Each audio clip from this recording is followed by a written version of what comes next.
Assalamualaikum warahmatullahi wabarakatuh. Salam satu hobi, salam bonsai dari saya Arif Usman Akar Batik bersama Pak Joko dan Pak Jamus.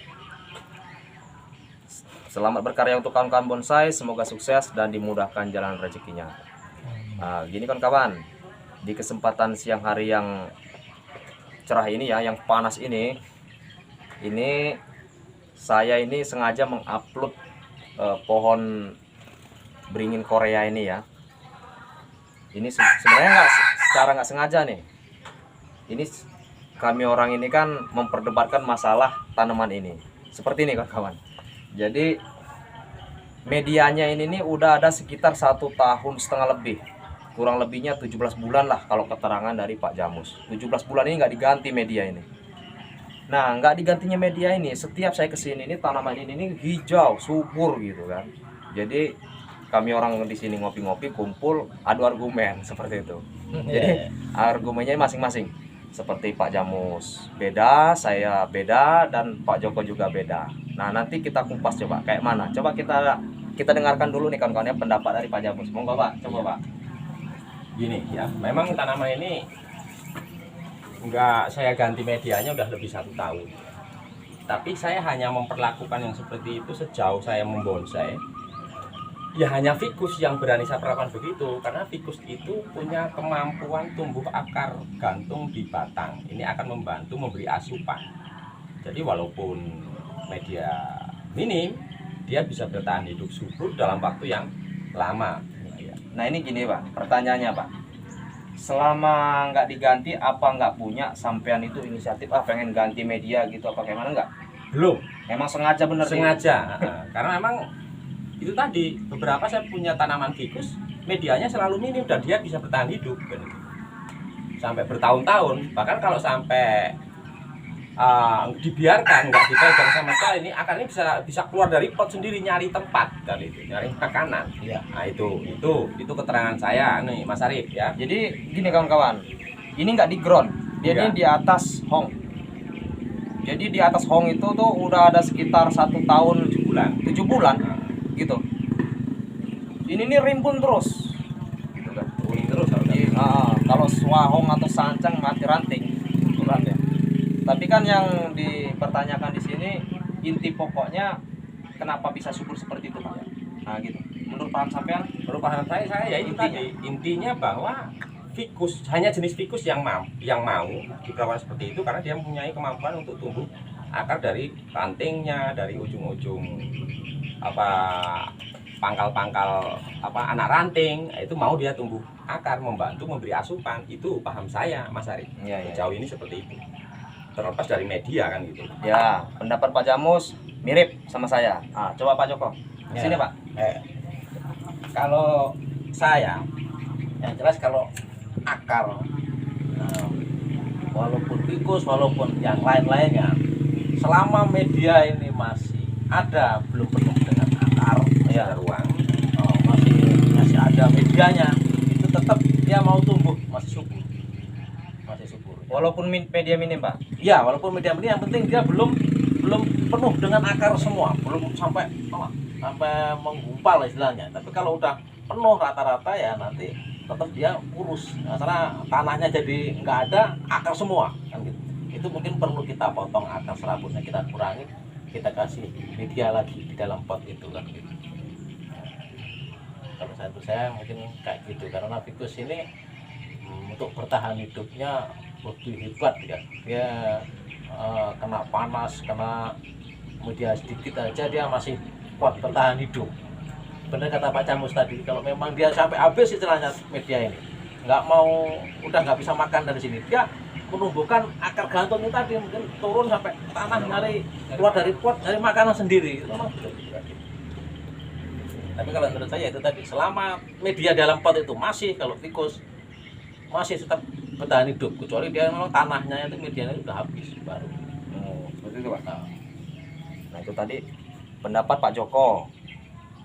Ya bisa terbilang sama gitu kan, sama saya sama. Antara Pak Jamus, Pak Joko sama saya pendapat. Nah ini pendapat saya. Tapi pendapat saya ini nggak jelasin masalah tanaman ini di pot ya.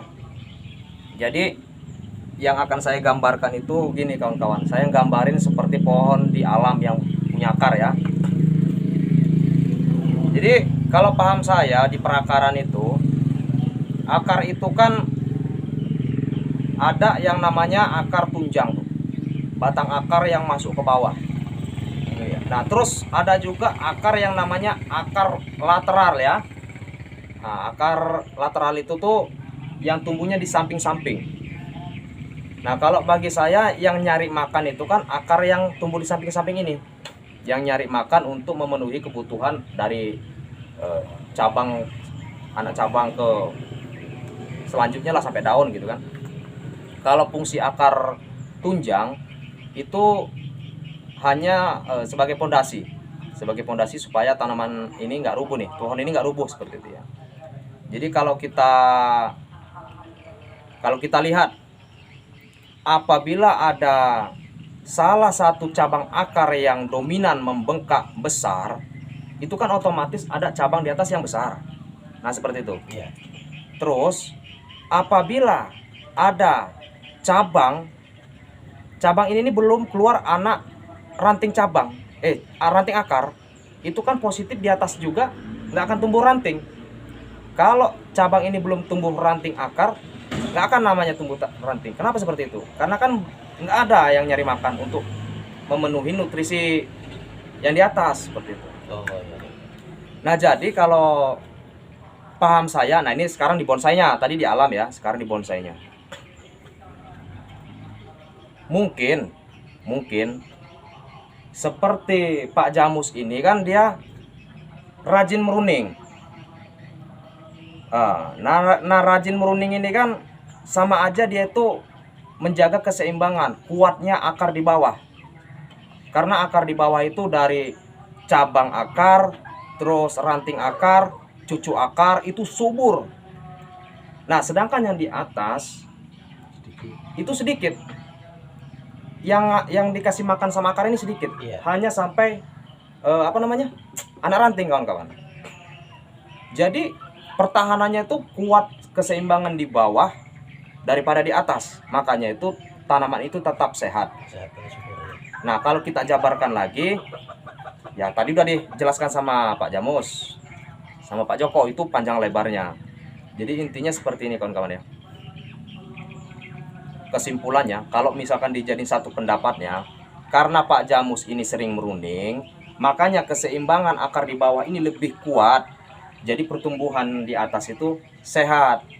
Karena batasnya Pak Jamus memelihara di atas ini cuman sampai anak ranting seperti itu. Sedangkan di bawah ini udah nggak karuan lagi, dari cabangnya, rantingnya, cucu ranting, bahkan cicit-cicitnya udah penuh di sini. Cicit akar. Cicit akar seperti Sampai itu. gitu ya. Jadi Pas rambutnya udah numpuk udah kuat gitu kan. Jadi jadi lebih kuat pertahanan di bawah daripada yang di atas. Jadi nggak terlalu banyak yang dikasih makan seperti itu. Ya, lain halnya seperti bonggol.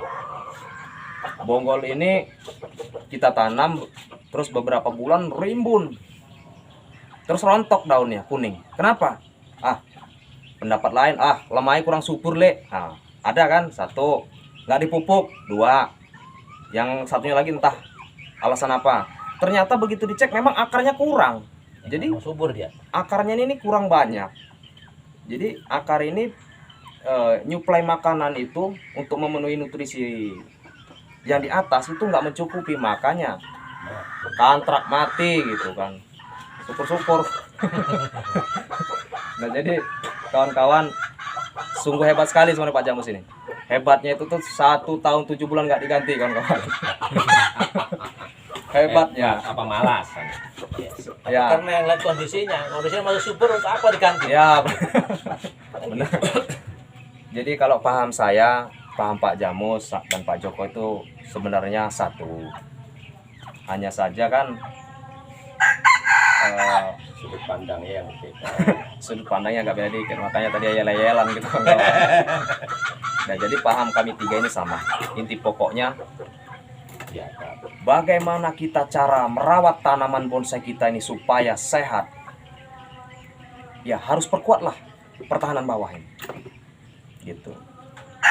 Jadi yang atas ini nanti bisa di setel. gitu kan kawan.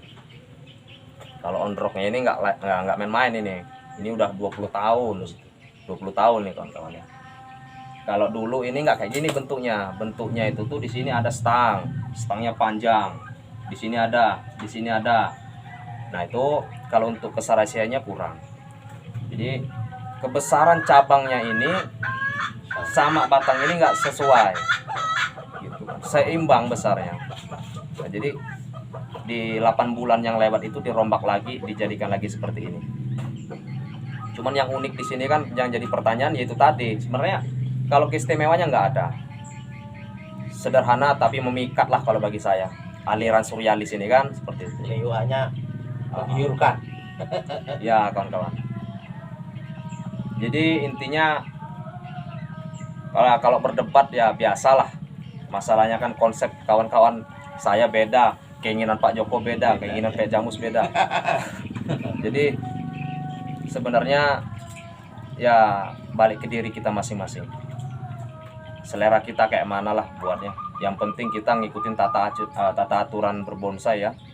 Kan di YouTube kawan itu kan banyak sekali pembelajaran untuk tata cara berbonsai ini kayak mana, dari program akar, kalau dia mau belah batang ya belah batang, terus tahapan dari percabangan, tahap pertama, kedua, ketiga, batang ini besarnya semana, nanti akhirnya cabang ini sampai mana, kan itu kan dipelajarin. Nah, di situ maksud saya. Kalau masalah urusan selera itu bebas sebebas-bebasnya. Selera, tapi kalau bonsai nggak boleh bebas, ada aturan kalau di standar penilaian. Ya Pak ya? Ya, Nah, betul. kalau standarnya elemen taman ya monggo elemen taman, karena elemen taman ini kan fungsinya dia ini kan untuk mempercantik tanaman ya di depan rumah, memperindah gitu kan. Aduh, Nah, tapi kalau untuk di standar penilaian ya kita harus benar-benar ngikutin aturan gitu kan. Karena di penjurian itu kan ada banyak sekali yang dilihat gitu kan. Ada yang namanya ngelihat dari sisi penampilan, dari sisi gerak dasar, terus dari banyak lagi gitu kan. Jadi itu semua itu tuh nanti timbul sendiri nanti. Timbulnya itu tuh dikala kita bonsai kita udah kelihatan cantik seperti itu ya. Kelihatan cantik, keseimbangannya udah pas, maksudnya kan. Jadi ya pas ditampilkan juga kan kita puas, pede. Apalagi kalau itu karya sendiri seperti ini, karya Pak Jamus nih. Jadi kan karya Pak Jamus. Jadi ungkapan sebuah rasa yang dicurahkan ke pohon ini. Nah, itu karya Pak Jamus. Ungkapan dia. Rasanya Pak Jamus dicurahkan ke sini, kawan-kawan. ya. Walaupun kecil ini kelihatan gagah. Kalau secara nyata asli jangan di video. Kalau di video kan kurang jelas. Kalau nyata aslinya cantik. Cantik kawan-kawan. Saya juga kurang paham dulunya ini kayak mana programnya, tapi kalau keterangannya bisa umur 20 tahun, memang ini dari pucuan kawan-kawan. Ini dari pucuan. Murni dari pucuan, ditancap, dibiarkan. Setelah itu kurang lebih ada sekitar segini, ditaruh di atas batu sama beliau ini kan. Dibiarkan lagi. Tumbuh stang-stangnya nggak dikonsep, dibiar, yang penting ada stangnya. Tapi pada akhirnya tetap dibuat juga sama beliau, dipercantik lagi sama beliau kan. Nah itu cerita sedikit tadi ya. Ini nggak ada acara yang inti pokoknya jurus ke ayo buat YouTube gini, enggak. Intinya ini Ngopi. saya ngebel Pak Joko, Pak ngopi yuk Pak, nganggur nggak ada kerjaan Ya. saya kan. Jadi kumpul tempat Pak Jamus, ngopi bareng, ngobrol. Nah kok ada sedikit omongan, maksudnya omongan ini mengenai masalah media ini kok setahun setengah lebih nggak diganti gitu kan. Wah mulai nih adu argumen. Jadi adu argumen masing-masing, ternyata satu di inti pokok akhirnya satu pendapatnya tentang perakaran, kuatnya perakaran di bawah gitu. Jadi kalau akarnya kuat, yang dikasih makan juga nggak terlalu banyak, yang sehat terus. Oke. Nah, kemana Pak? Lanjut Pak. Yang nyari makan banyak itu, tapi yang dikasih makanan sedikit. Nah, Bungkus kan? Ya, tetap cadangan makanan masih banyak. jadi intinya sehat terus ya Pak ya. Ya, Benar ya. Oke kawan-kawan ya. Jadi ini sedikit cerita dari saya, Pak Jamus sama Pak Joko. Jadi kurang dan lebihnya saya mohon maaf, kepada Allah saya mohon ampun. Saya akhiri, wassalamualaikum warahmatullahi wabarakatuh. Salam bonsai, salam satu hobi dari saya Arif Usman dan Pak Joko dan Pak Jamus. Sip.